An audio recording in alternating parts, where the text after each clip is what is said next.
அஸ்ஸலாமு அலைக்கும் வரஹ்மத்துல்லாஹி வபரகாத்துஹு. சூரத்துல் அத்தக்வீர். இந்த சூறாவுடைய கருத்துக்களும் விவாதங்களை பற்றி பார்க்கலாம் ஃப்ரெண்ட்ஸ். அதுக்கு முன்னாடி சேனலை சப்ஸ்கிரைப் பண்ணாதவங்க சப்ஸ்கிரைப் பண்ணுங்கள். அதே மாதிரி வீடியோக்கு லைக் போடுங்க. அத்தக்வீர் என்னும் பெயர் இவ்வத்தியாயத்தின் முதல் வசனத்தில் இடம்பெற்றுள்ளது. குவீரத் என்னும் சொல்லிலிருந்து வந்ததாகும். அத்தக்வீர் என்பதன் பொருள் சுருட்டப்படுதல். சுருட்டப்படுவதை பற்றி இந்த அத்தியாயத்தில் கூறப்படுவதால் இதற்கு இந்த பெயர் சூட்டப்பட்டுள்ளது. இறக்கப்பட்ட காலம். இதன் கருத்தையும் விளக்கும் தோரணையையும் பார்க்கும் பொழுது இவ்வத்தியாயம் நபி ஸல்லல்லாஹு அலைஹி வஸல்லம் அவர்களின் மக்கா வாழ்க்கையின் தொடக்க காலகட்டத்தில் அருளப்பட்ட அத்தியாயங்களில் ஒன்று என தெளிவாக தெரிகின்றது. கருத்துக்களும் விவாதங்களும். இதில் 2 கருத்துரைகள் உள்ளன. ஒன்று மறுமை, மற்றொன்று தூதுத்துவம். முதல் 6 வசனங்களில் மறுமையின் ஆரம்ப கட்டம் பற்றி விளக்கப்பட்டிருக்கின்றது. அதற்கடுத்து 7 வசனங்களில் மறுமையின் மற்றொரு கட்டம் பற்றி கூறப்பட்டிருக்கின்றது. இவ்வாறு மறுமையின் முழு நிகழ்ச்சியும் சித்தரித்து காட்டப்பட்டிருக்கின்றது. அவ்வேளை ஒவ்வொரு மனிதனும் தான் எதனை கொண்டு வந்தான் என்பதை தானே நன்கறிந்து கொள்வான் என கூறி சித்தரிக்குமாறு மனிதன் விட்டுவிடப்படுகின்றான். இதன் பின்னர் இறை தூதுத்துவம் பற்றிய கருத்துக்கள் இடம்பெற்றுள்ளன.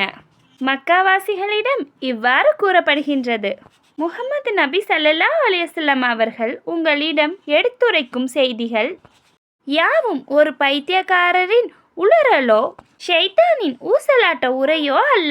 மாறாக அவை கண்ணியமும் உயர்தகுதியும் வாய்ந்த நம்பிக்கைக்குரிய மேலும் அல்லாஹ்வினால் அனுப்பப்பட்ட தூதரின் வாக்காகும். அவரை பட்ட பகலில் முஹம்மது ஸல்லல்லாஹு அலைஹி வஸல்லம் அவர்களே தெளிவான அடிவானத்தில் கண்ணராக கண்டார்கள். இத்தகைய அறிவுரைகளை புறக்கணித்து விட்டு நீங்கள் எங்கே சென்று கொண்டிருக்கிறீர்கள்?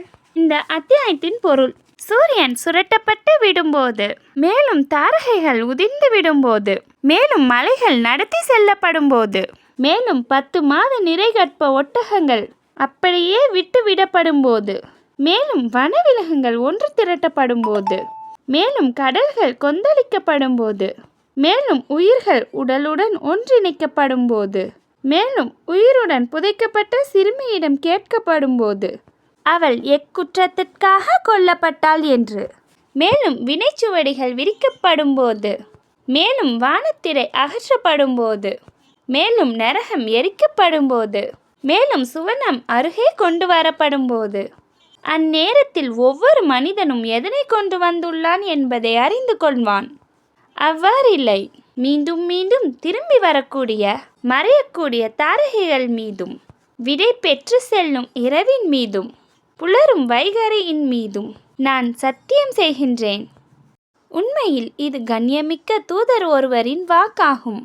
அவர் வலிமையுடையவர், ஹர்ஷுக்குரியவரிடம் உயர் மதிப்பு பெற்றவர். அங்கு அவருடைய கட்டளைகள் ஏற்றுக்கொள்ளப்படுகின்றது. அவர் நம்பிக்கைக்குரியவராக இருக்கின்றார். மேலும் மக்காவாசிகளே, உங்கள் நண்பர் பைத்தியக்காரர் அல்ல.